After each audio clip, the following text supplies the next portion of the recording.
Hugh McColl's last great investment. The ex-Bank of America chief is dedicated to improving the plight of black people in his hometown. He started by helping a young black protester reach the city council. On the night of September 20, 2016, while tear gas plumed and bottles flew and the interstate burned in Charlotte, the man who built the city was in a hotel room 750 miles away, watching it all on television, wondering what in the hell was going on.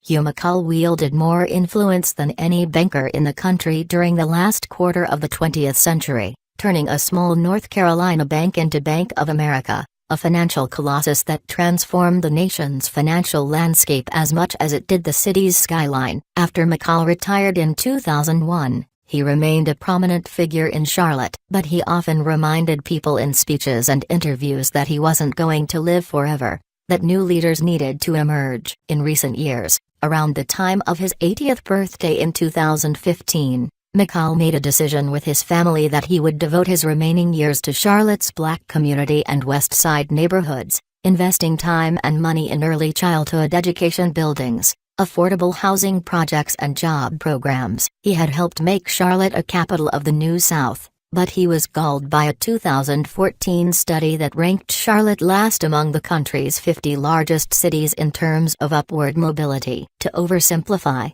he knew that under the surface of this sparkling city, the distance was growing between people who looked like him and the mostly black people he saw protesting. What he was watching on television that night from his Little Rock hotel room was a reckoning. You ask yourself, how as a society did we treat people so badly?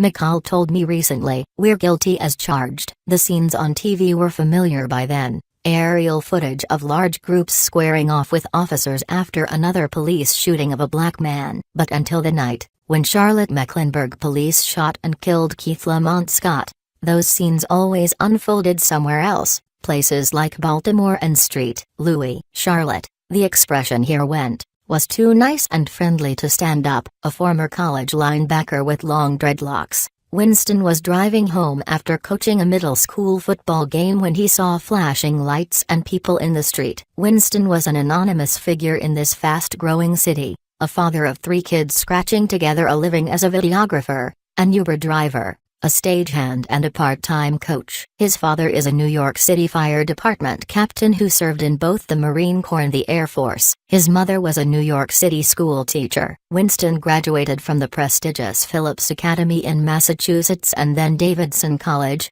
with a degree in anthropology. A few weeks before the September 20th shooting, he recorded himself venting his frustrations over the fallout from Colin Kaepernick's decision to kneel during the national anthem. Flags and songs and medals are not more important than people, he said in the video. You value that smiling black face, but you don't value the crying black soul. Now here he was, a 33-year-old black man getting out of his car to protest in the streets of the city McColl built.